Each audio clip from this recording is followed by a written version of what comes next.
Hello, everyone, and welcome to the District 214 Board of Education Candidate Forum presented by the Arlington Heights Memorial Library and the League of Women Voters. My name is Dana Ravia, and I'm the Deputy Director at the Arlington Heights Memorial Library.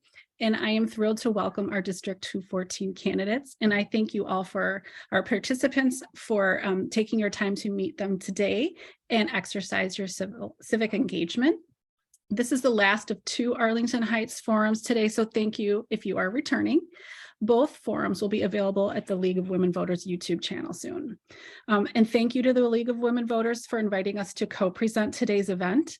The library is always here for our residents to seek information, including information about voting in upcoming elections.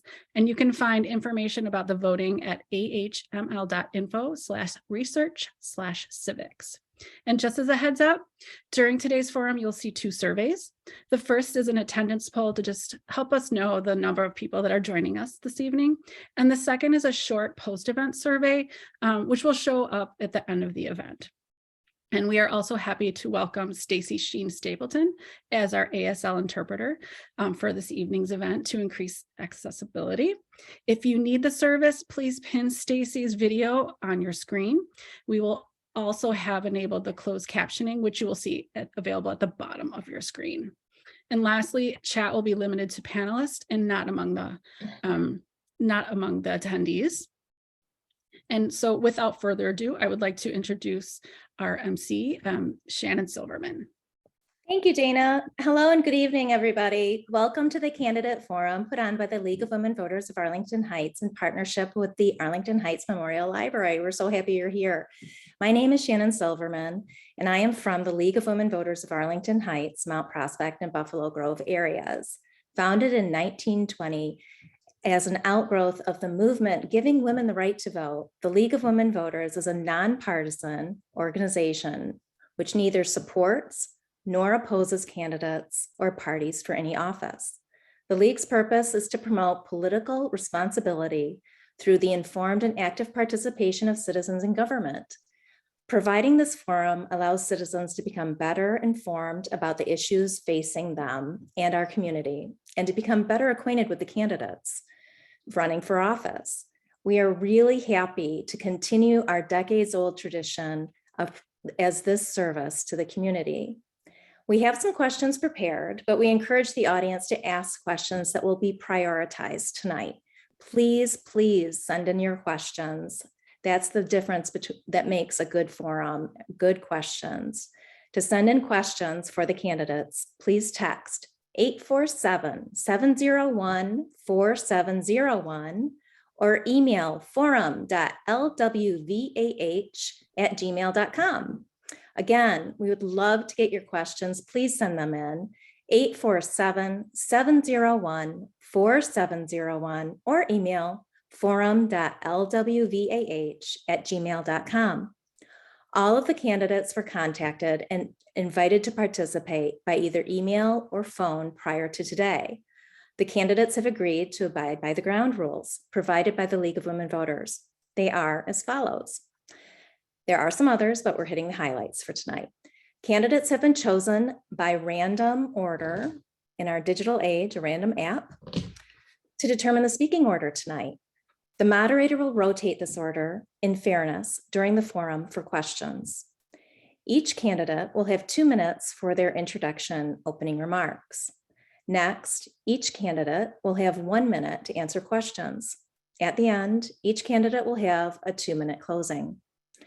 League members will act as timers. Candidates will be given a 30-second and a 15-second warning. So we ask the candidates to quickly complete their thoughts before they see the stop card. Time limits will be enforced out of respect for all candidates. Questions will be provided by the audience, so send them in. Each question will be answered by all of the candidates. So please, audience, ask questions that pertain to all and for the office being elected. Again, we only use questions which can be answered by all of the candidates. Please send in questions. Here's that number and email again, 847-701-4701, or email forum.lwvah@gmail.com. Questions will be reviewed by league volunteers for clarity, appropriateness, and to avoid duplication. Candidates have been asked not to interrupt one another. The moderator will repeat a question if asked. The candidates are to speak to the audience. I'd like to introduce our moderator for today's event, Jan Dorner. Jan is a past president of the League of Women Voters of Illinois and has served on the state board several years before and after her term as president. She is well experienced, having moderated for over 20 years. She has also served as a school board observer for her local school board for over 30 years. Jan is a member of the League of Women Voters of Elmhurst. As such, she has no ties to any of these candidates or campaigns and no interest in the outcome of this election. Thank you, Jan, and welcome. Thank you, Shannon. We will now start our candidate forum. We ask that you bear with us and note that technology is what it is, and we are working our best to ensure that this runs as smoothly as possible. This forum is for 4 of the 5 candidates seeking to be members of High School District 214 School Board. 4 seats in District 214 are up for election. The term is 4 years for each seat. With me on screen, we have our candidate, Elizabeth Bauer, William Dussling, Frank Fiorito, Alva Kreitzer. Candidate Misa Edwardson was invited but will not be attending. You are also seeing our ASL interpreter, Stacy Shine Stapleton, and our timer league board member, Jen Burrell. Please note that the Q&A chat has been disabled for all attendees. If you would like to submit a question for the candidates, please text this number, 847-701-4701, or email forum.lwvah@gmail.com. The candidates have agreed to abide by the rules set forth prior to this forum. They will each present a 2-minute introductory statement. The order is randomized, and we came up with that right before we started. Questions obtained from the audience will be sorted for clarity, appropriateness, and to avoid duplication by our volunteers, and will be asked of each candidate. Candidates will have 1 minute to respond in alternating order. Each question will be asked and answered by all candidates, so only those questions that pertain to all candidates will be asked. So let's start with Bill Dussling. Could you give us your 2-minute opening statement? Surely. Good evening. My name is Bill Dussling, and I have the honor of serving on the 214 for the past 24 years. I live in the north side of Arlington Heights, and my children went to Buffalo Grove High School. I'm a military veteran and served in Vietnam as a helicopter pilot. I'm the current school board president, and I've been elected officer of the board many times. Since I've been on the board, we have focused our energies and efforts on providing a high-quality educational experience for our students, being a good community partner, and fiscally responsible for the taxpayers. We have not had a tax referendum in our school district in 50 years. We've had a balanced operating budget for 20 years, and this year we gave back to the taxpayers over $3.5 million in tax relief.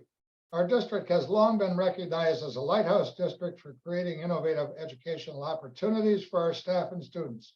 Our Career Pathways program allows students to discover their future and determine what they want to do or what they don't want to do. We are catapulting them into the post-secondary future and saving time and money for themselves and their families. Our dual credit partnership with 6 colleges and universities allows thousands of our students to annually earn college credit while in high school. Anyone who knows me knows my love of the fine arts and performing arts. And certainly this week we had a great concert. The honors music concert was outstanding. We have great relationships with our elementary districts and Harper College. And one of our partnerships with Harper College allows students to attend Harper free of charge if the student meets a set of criteria while in high school. I'm extremely proud of the educational system we built in 214 and would like to continue serving our community as a member of the Board of Education. I also want to thank our teachers and administration for leading us through the pandemic and engaging students during that time. They were fantastic. At any rate, I'm glad to be here tonight. Thank you. Thank you. Alva Kreitzer, your 2-minute opening statement, please. Hi, thank you. Good evening, everyone. I want to thank the League of Women Voters because I know you're all volunteering for tonight. And I also want to thank the teachers for all their work in these past couple of years. I know it's been tough. So a little bit about me. I'm an Elk Grove Village resident and I'm an incumbent seeking another term on District 214. I've received numerous awards from organizations. Some of them are Kenneth Young Center, Omni Youth Services, and the Village of Elk Grove. And I was also chosen as a Harper College alumni in 2016. I am currently a member of the Elk Grove Village Lions Club. My 2 children are graduates of District 59 and Elk Grove High School District 214. I previously served 1 term on the District 59 Board of Education. I'm a retired schools support staff employee. I work for a special education director, transportation supervisor, teaching and learning assistant superintendent, and work in human resources. I am currently the director of the North Cook Division of the Illinois School Board Association, and I oversee the executive director. I believe in public education, and I'm dedicated my years to public education. And with your vote, I will continue to do so. I want to continue the great program we've had in the past few years, the 16 career pathways, the internships, the dual credit courses, the Harper Promise, which if you sign up as a freshman and do everything right, you get 2 years of free education at Harper. Harper's Power of 15 hours of credit if you complete the work. And then continuing the partnerships with Harper, National Louis, and Eastern Illinois. And one more program, the Educator Prep. Thank you. Thank you. Elizabeth Bauer, your opening statement, 2 minutes. Hi, again, echoing everybody else, thank you so much for putting on this forum. Thank you to everybody behind the scenes putting this together and to everybody in the audience who is using this to actually inform yourself of the candidates and to fulfill your civic responsibilities, which I know falls through the cracks in these elections. I am a bit about myself. I'm a 25 some odd year resident of the district. I'm an actuary by profession. Was a pension actuary for many years, went back to school recently, got a master's degree in applied economics, and now I'm a healthcare actuary. So that's a lot of focus on analytics and analyzing data that I hope I can bring with me. I am also a mom, 3 boys, the youngest of which is currently a freshman at Meadows, which means that I'm very engaged in following what's going on in the district. Even to the point of submitting FOIA requests, networking with other parents and that sort of thing. There are 3 significant concerns that I'm hoping to address in running for school board. The first of which is increasing the degree of transparency and openness. I think it serves the public interest better to be more transparent about decisions that are being made, such as the Earned Honors Program, the grading for equity, or financial decisions like the purchase of the District 59 building.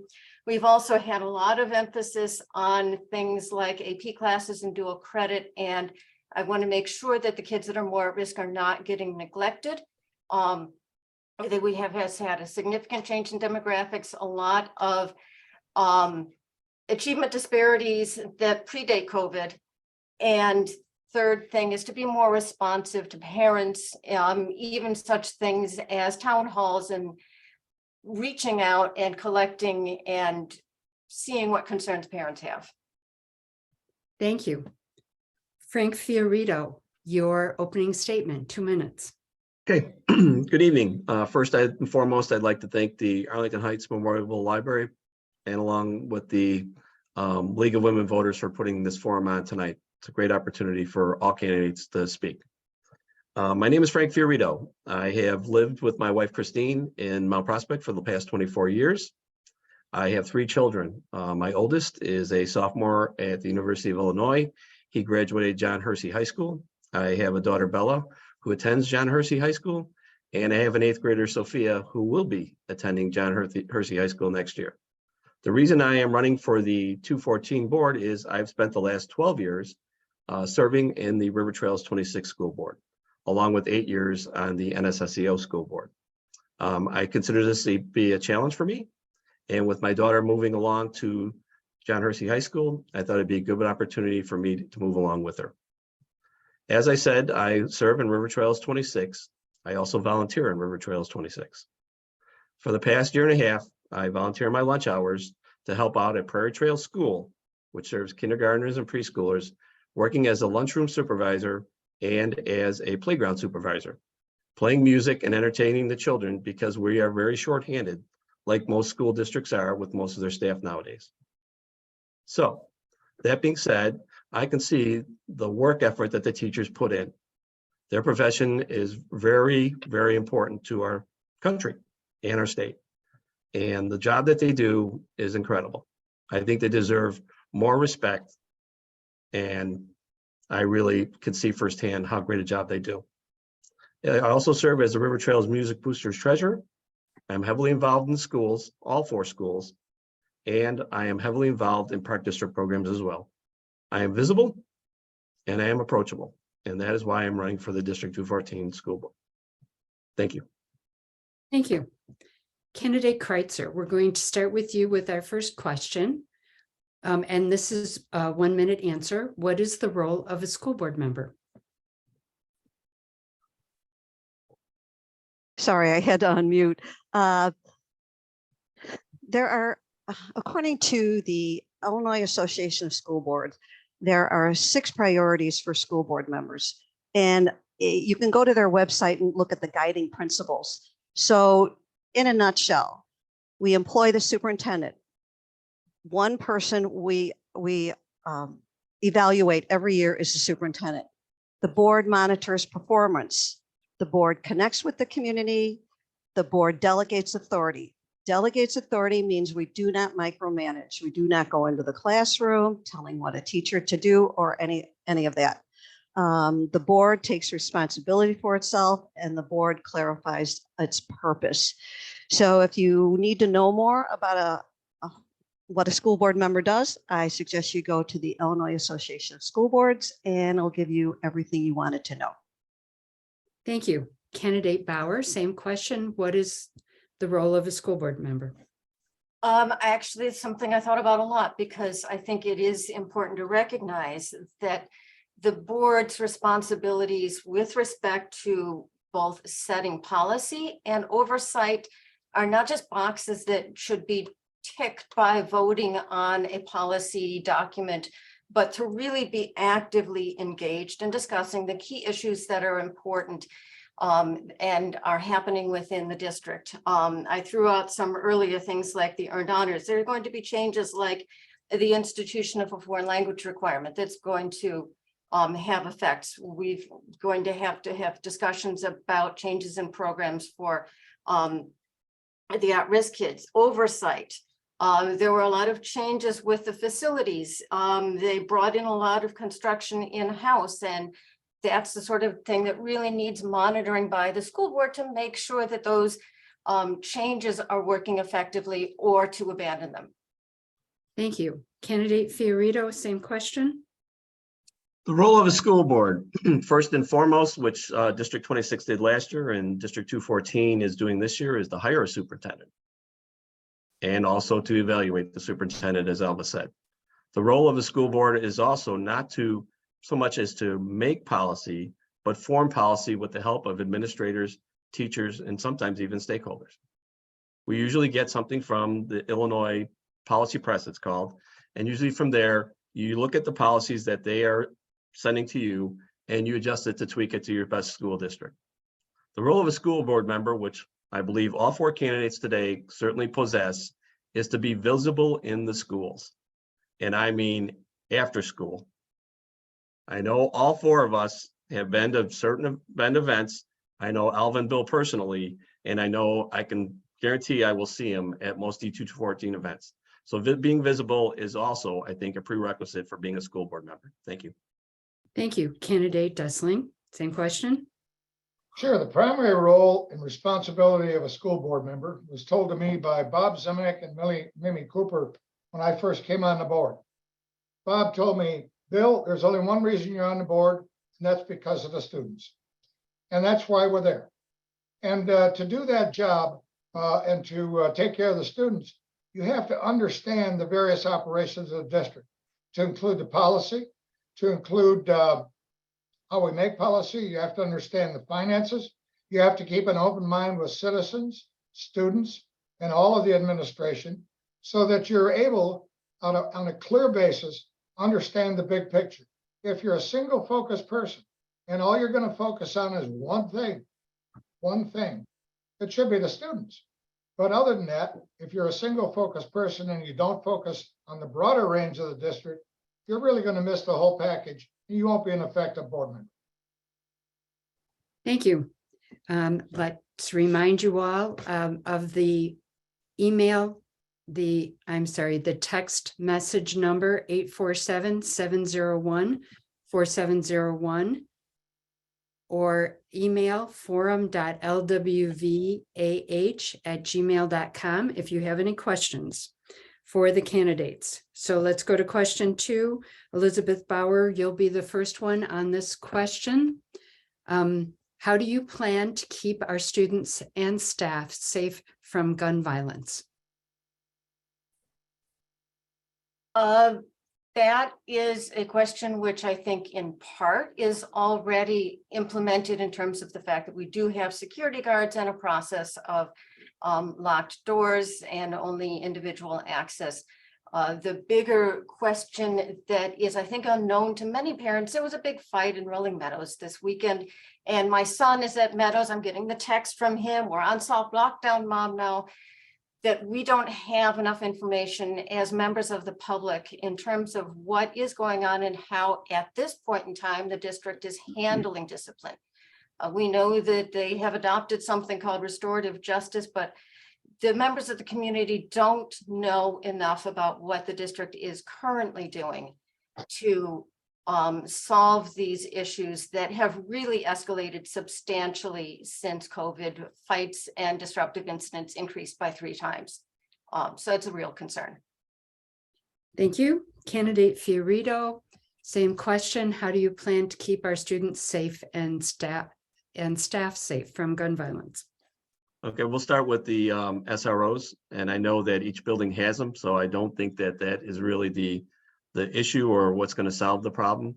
I do know that at a recent special board meeting, they talked about the mental health of students and how bad it is, just not in our district, but most districts. So one of their solutions was to try and hire more social workers that can help students with these mental health problems that they're having. And hopefully that'll lead to some, solving some of the safety issues that we currently have in our schools, all schools. Addressing what candidate Bauer had said, I do realize that, there are fights, there have been some fights in some schools, but those are issues that are taken by the school board in closed session. And it's nothing that they can basically issue statements to the general public as to what they're doing with those students. It's just not appropriate and it violates state law. Thank you. Thank you. Candidate Dustling, same question. Well, we've dealt with safety of students and safety of staff for a long time. About 8 years ago, we put in at each school an entry portal, bulletproof glass and everything else where people have to check in. They have to check in. If they're coming in as a visitor, you leave your license. And we've done that. We've put in video cameras, and we're upgrading the video cameras and even putting in more so that we can track where people are in the building. We have SROs in the building, student resource officers, and we will continue to have those. Periodically, we run the friendly dogs through to find out anything that's going on in the building. Maybe it's drugs, maybe it's weapons or things like that. We also have communicated with the parents about gun safety in the home. We send out at least annually, maybe a couple times annually in the parents' newsletter, what it means to have safe guns in the home, what it means to track those things. And we have students that support that as well. Thank you. Candidate Kreitzer, same question. Yeah, thank you very much. On our website, you can visit the learning renewal plan as well as the safety and security plan that we need to file by the state. It's under the Board of Education policies. And there's also a discipline improvement plan which we also have to file with the state. In the past, and I hope this continues with our new superintendent, once a month, he would meet with one of the police chiefs from our different villages that are incorporated with District 214, just to keep up on what's going on nationally, even globally, in schools, what kids are doing, and so on and so forth. We did have a meeting where we talked about hiring at each school a additional psychologist and social worker. We have changing demographics. We all know that. And those social workers are, am I still going? I see a stop sign. Thank you. Thank you.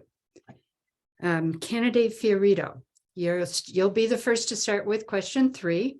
Okay. What are the key qualities the board should seek when considering candidates in the upcoming superintendent search? Okay, my 2 thoughts on that were, first and foremost, I would like to see our new superintendent be more visible in the schools. There's a lot of what happens in 214. The successes are there, a lot of them. Most recently, it was the Buffalo Grove co-ed cheerleading team that won the state championship. You have a Rolling Meadows team that's going downstate for a vet science championship. And you have the Hersey High School girls basketball team in the Final Four of the Illinois State Championship. So I would like to see our superintendent, our next superintendent, be more visible at not only these types of events, but all types of events. That's number 1. Number 2 is to have our superintendent get our kids back to where they need to be. The pandemic has caused all school districts pretty much to suffer, and our scores are not as good as they used to be. So I'm looking for a superintendent that's going to bring that and get us back to where we were before. Thank you. Thank you. Candidate Dessling, same question. Well, certainly I'll echo what Frank said, and that is we want a visible superintendent, so, and not only in the schools, but in the community as well. Meetings with the villages, meetings with Rotaries, meetings with park boards. I should be out there spreading the word.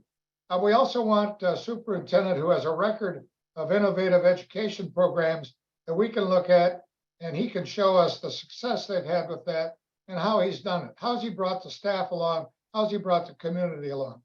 That's really super important. As far as where we are coming out of the COVID situation, we have to get ahead of the absences. We have to get ahead of. We have to get ahead of the discipline things going on, and we have to get ahead of mental health. And we've got to have him as the leader of that, and keep on pushing those programs so that we put more money into it and more staff, and let's get it solved. Thank you. Candidate Kreitzer, same question. Yeah. Oh, am I? Can you hear me? Sorry.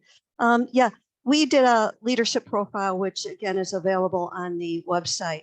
And I absolutely agreed with 100% of what the community said. We do need someone that is visible in the community, absolutely, positively, and one that reaches out to all constituents. Even individuals that don't have children in school. I think that's a real big priority. Really looking for someone who has the knowledge to be a superintendent. Current superintendent is one of the big things that the survey came back with. He needs to demonstrate leadership that is dynamic, principled, and respected, and absolutely needs to be trusted by the community. Again, you can go to our website and look at all of the characteristics for the superintendent. Thank you. Candidate Bauer.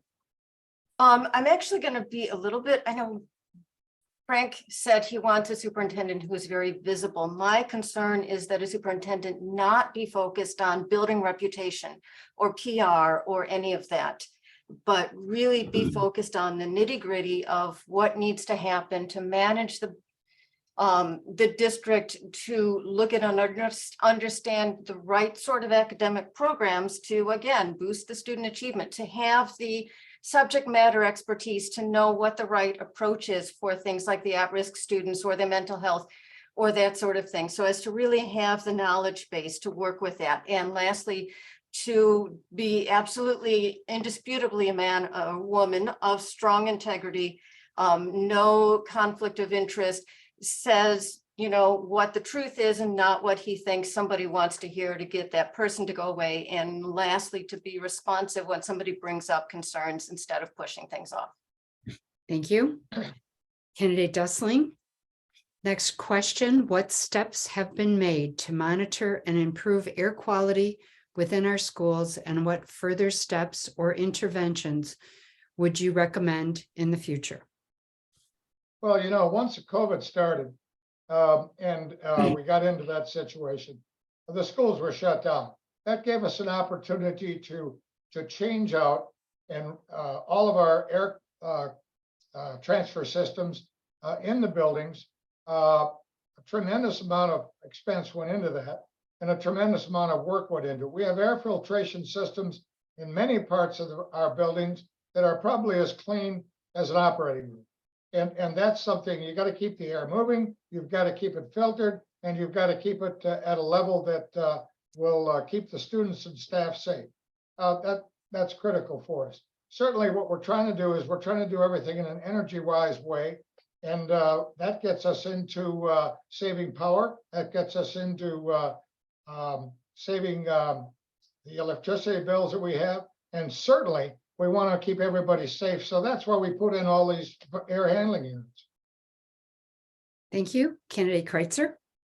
Yeah, thank you. Not to be redundant about what Mr. Dustling said, but yeah, COVID really brought about changes in how we clean schools and sanitation and so forth. So it was really, you know, our custodians were still in the building cleaning things and researching things that when this kids did come back, how we would manage things, you know, installing the everything that had to do with air quality and cleaning services. So everybody felt safe and everything was well maintained. So I really have to salute the CMA staff who really day by day try to figure out ways that we could improve everything, and changing the air filters and keeping up with all that is really something that I'm really proud of that the staff does for the students. Thank you. Candidate Bauer. You know, that's an interesting question because I didn't actually know that we had done all of that work with air filtration. So that's great to hear. And, you know, it'd been kind of nice to know that. But in a way, it's kind of interesting that that speaks to the fact that we learned so much over the experience of COVID, because at first we were obsessively wiping down every service and people were bringing their groceries home and bleaching or, you know, spraying the bleach and all of that. And then we learned it was really all about the air quality. So hopefully, you know, obviously I can't say anything about the technical aspects of air quality, except that I hope that we can continue to have these takeaways and say, now that we know and have learned things, we can apply that new knowledge to future situations with respect to all of the ways that we have learned that some of the precautions that we took didn't actually turn out to have meant anything meaningful. Thank you. Candidate Fiorito. I can't speak to the D214 as to what they did. I can speak to what we did in D26 during the same time period. We did extensive work on 3 of our 4 buildings. Our newest building, Prairie Trails, it's very modern, and we felt very comfortable with the air quality in that building. But I do know, factually speaking, that at River Trails Middle School, Euclid, and Indian Grove Elementary Schools, we did have to do work with some of the air ventilation systems to make sure that we felt comfortable and safe putting not only our students, but our teachers and staff in the buildings. So I can't speak to D214, but I can speak to what we did in D26. Thank you. Thank you. Candidate Kreitzer. What are your thoughts on restricting books or curriculum in our schools? Thank you. Yes, we've had this question many times at the board. So first of all, I want to talk about the opt-out policy.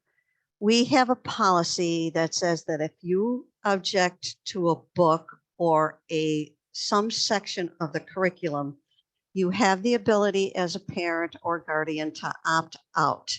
Those documents are online, and you can certainly call the school about them.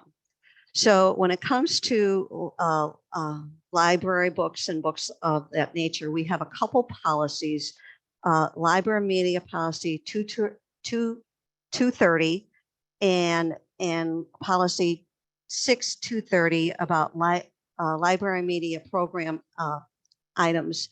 And all library books are reviewed by all of our staff, and they're trained in this, and they're really experts in books and curriculum. Thank you. Candidate Bauer. Okay, so a couple things to say about this with respect to curriculum. I know that there are parents who had been concerned, for instance, about the sex ed curriculum and had tried to talk to the faculty, or not the faculty, the staff, to understand what the curriculum is, and were kind of given the brush off that in order to allow parents to make the best decision, they need to be provided with all of the information at hand. With respect to books, there has been one of the school librarians has been speaking at several of the board meetings. It's frankly been kind of frustrating because he is not seemingly willing to acknowledge that there are books that are inappropriate for high school students, especially young high school students. And you know what they are, how far it goes, I don't know, but you know, there's an answer that I don't really have without more conversation with people. Thank you. Candidate Fiorito.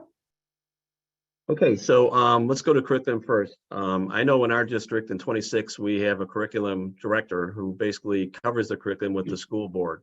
We count on her expertise to inform us of the programs, and we rely on her to be the one that sets forth the curriculum. Regarding book banning and sex education first. In our district D26, we sent out the entire program to the parents, and it was up to them to look at the program and make the proper choice for their kids. If they chose to opt out, they opted out. If they chose to stay with it, they stayed with it. As far as book banning, we have a policy in D26, just like they do in D214. The difference is in D214, you have young adults that are 18 years old, and they can read whatever they want without their parent intervention. We don't advertise books that we think are inappropriate or even have a touch of inappropriateness. Usually those are in a section, and if people feel they're inappropriate, there's a process in which they can go through to get the books removed. Thank you. Thank you. Candidate Dessling. Reviewing curriculum, you know, on an annual basis, the board approves the academic handbook that has all the courses in it. You know, you have to trust your teachers. They're the experts. They're the ones that follow the best practices, whether it's state or federal government. And of course, we get community input. So that's where you develop your curriculum. Restriction on books, for 1,000 years, there's been people that have had problems with certain books. We have librarians who are fully trained. They're degreed and licensed. We have committees, 7 on a committee that review all that stuff. They make sure it's age appropriate. They have 7 different criteria that they go through, making sure that it has favorable attachment to our curriculum. And as Mrs. Kreitzer said, we have an opt-out clause, which has been used very, very rarely. If a student or a parent wants to opt out, they'll be given an alternate assignment to do. Thank you. Candidate Bauer. What are the top budget needs of District 214? There, obviously, it's a huge district with lots of expenditures. And right now, the district's approach has been, we have a fixed levy and we take the maximum amount that we can every year and spend that. It is difficult to know to what extent the money is being allocated in a reasonable way. My understanding is, for instance, I hear parents saying that they feel like the special education kids are getting short shrift. I don't know as a community member, I don't have access to a lot of the information that would allow me to assess whether we've got our priorities in order or not. I hear things like Prospect is getting a new gym. Is that something that is needed, or could the money be spent in a different way? There's just not enough information to the community to be able to assess it. Thank you. Candidate Fiorito, what are the top budget needs of District 214? The top budget needs of District 214. First, a balanced budget, which they've done. No referendums for 50 years, which is a great track record.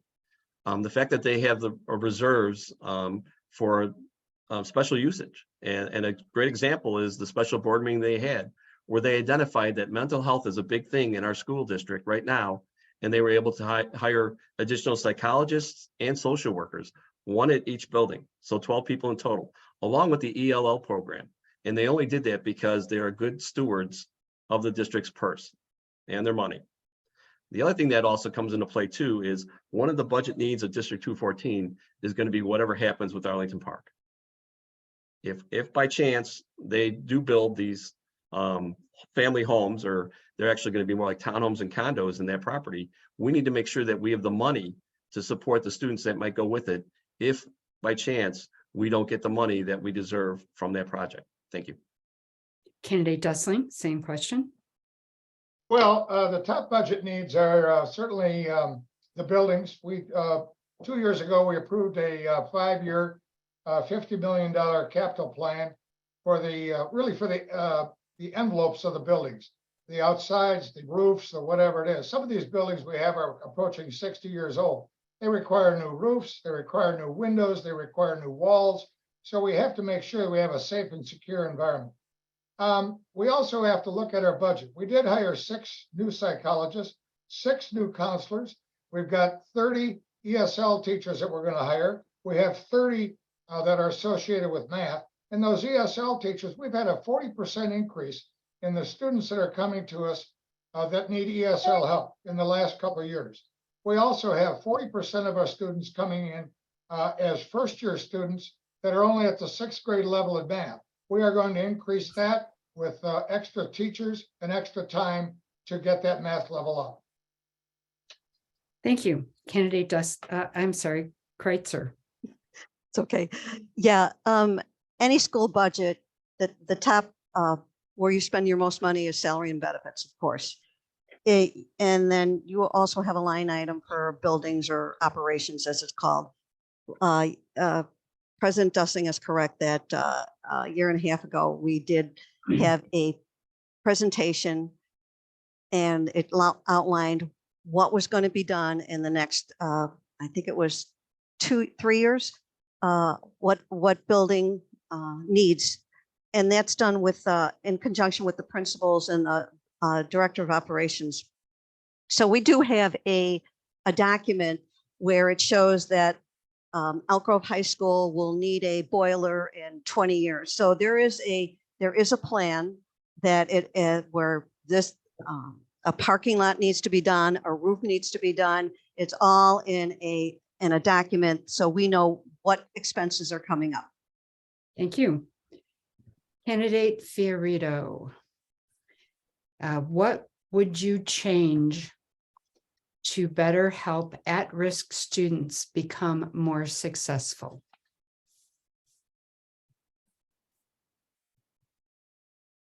Okay, so I think what District 214 is already trying was done. They did a presentation on the math. I'll just do the math side. On the math side, they did a presentation at a school board meeting, I believe it was in January, the regular board meeting, where the heads of each math department showed that the math scores and just the levels that they're at weren't what we normally would see in our high quality district. And so they've basically created a program where they were going to give extra math time to the students that they identify as at risk or in great need. And I think it's programs like that and thinking like that will help our students, especially those that are at the at-risk ones. Now, as far as ELA, I haven't seen any presentations for D214, but as one of our assistant superintendent of curriculum in our district said, the biggest thing that we need to do with kids and young adults and even parents is get them to start reading again. The pandemic it basically got rid of that. Thank you. Thank you. Candidate Dessling. Well, as I said before, we have students coming in, 40% or more coming into us as freshmen are in fact at a 6th grade level with their math. That's what we've got to do to get. That's one of the areas we have to look at.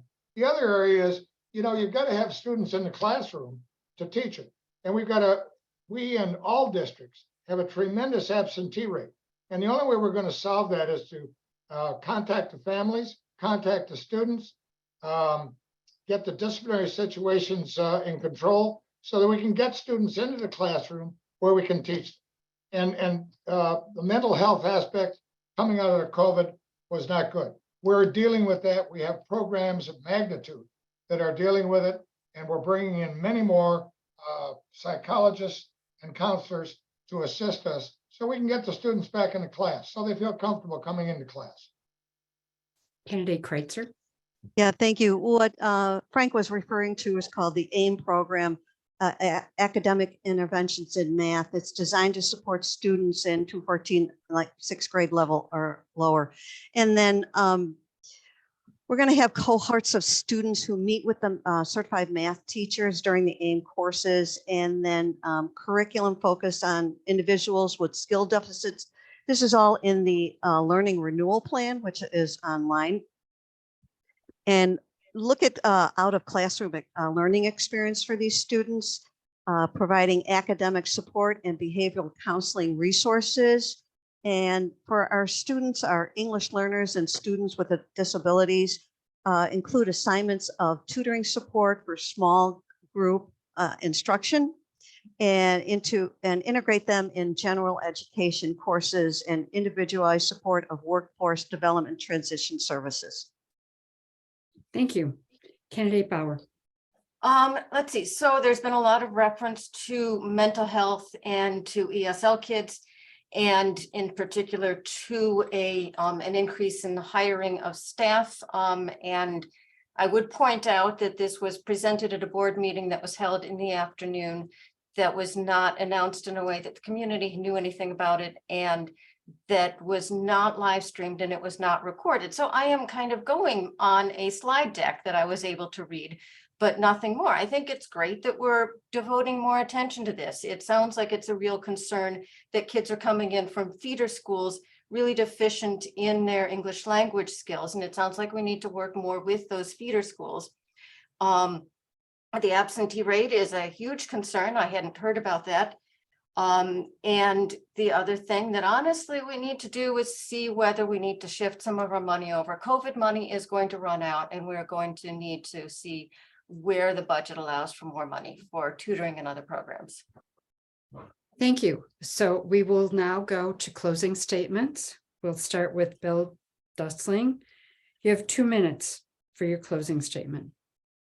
Okay, I certainly want to thank the League of Women Voters for having the candidate forum. It's important for the voters to understand what the issues are and the positions of the candidate. The focus for all high schools is that they must offer a varied quality curriculum to meet the diverse needs and aspirations of the total student population. This focus was challenged by the COVID pandemic that caused schools to enact distance learning. When schools returned to in-person learning, it was apparent that student academic learning had suffered during the pandemic, and that mental health of the students and staff had been negatively affected. As a result, District 214 enacted a 3-year renewal plan. The renewal plan includes programs and initiatives to reimagine the school day by introducing the block schedule, enhance student enrollment and re-engagement to the in-person learning, and provide additional staff to increase academic support, and certainly to increase mental health and behavioral counseling. We are going to vigorously work these processes and programs as we go forward. I attend as many co-curricular activities as possible. It provides me the opportunity to see students perform and understand how important these activities are in their development. My goals are to have the District 214 continue to provide high-quality school education for all students with improvements to benefit our diverse population.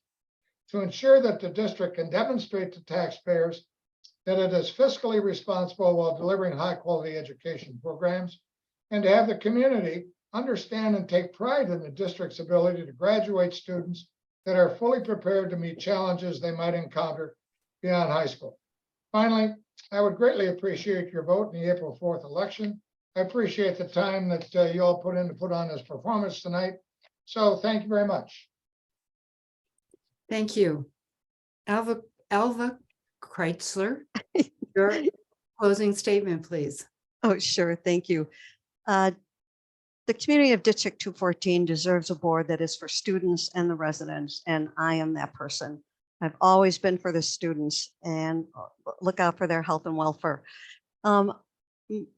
If you are lucky to, if I am lucky enough for you to vote me in again, I really do have 3 goals.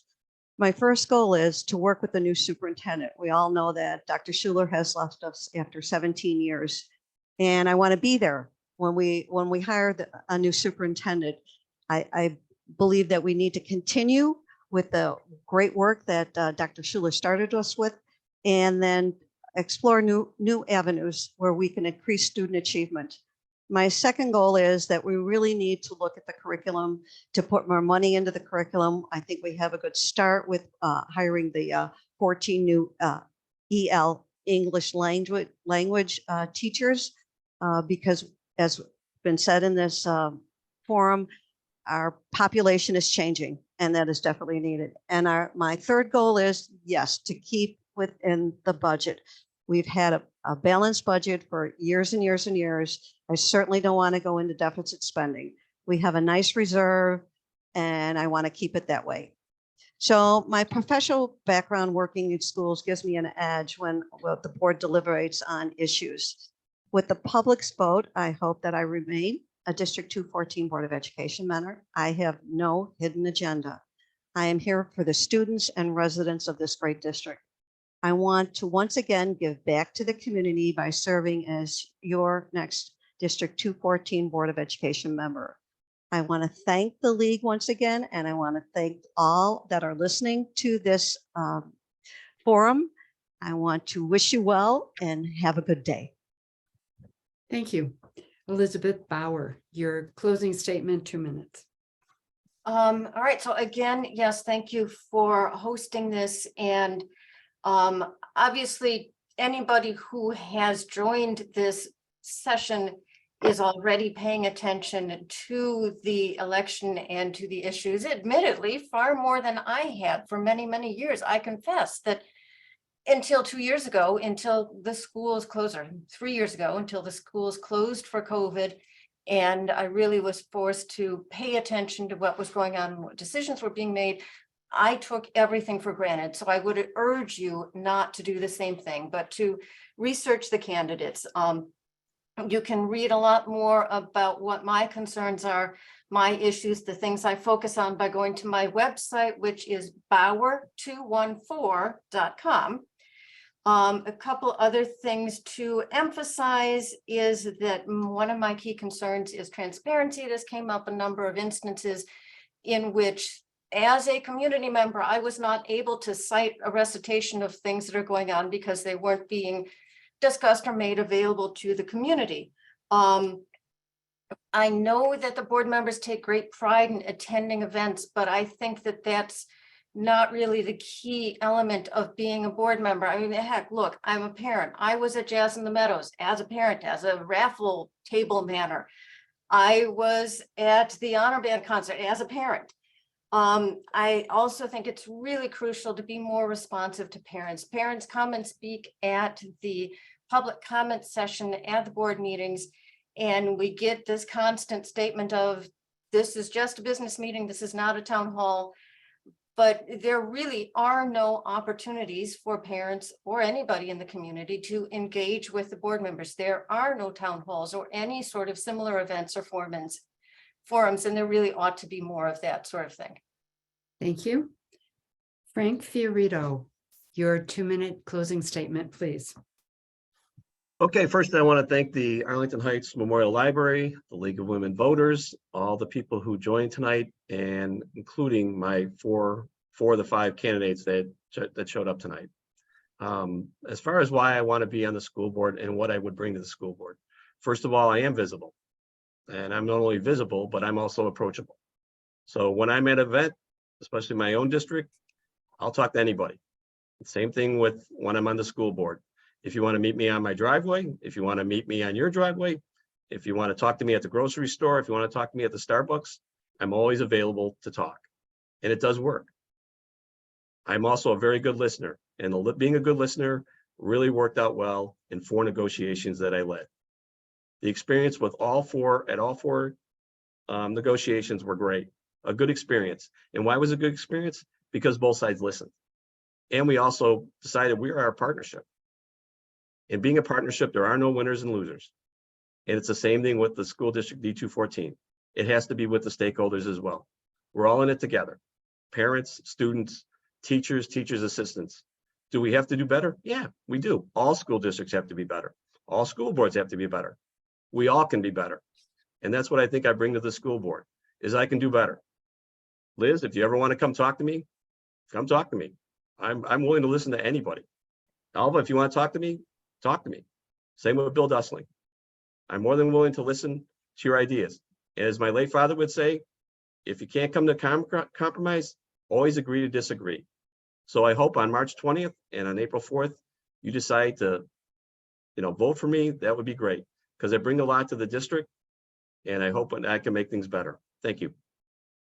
Thank you, candidates. I'm going to now turn this over to our MC, Shannon Silverman.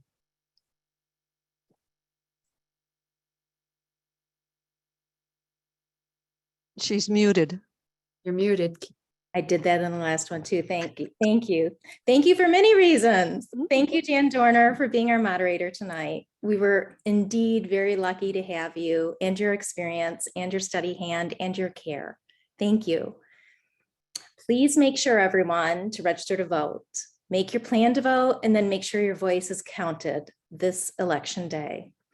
Do you have any 18-year-olds in your house? Are you 18 or will you be? Wouldn't it be fantastic to be able to vote this time for your first time and be voting for your school board? How awesome would that be?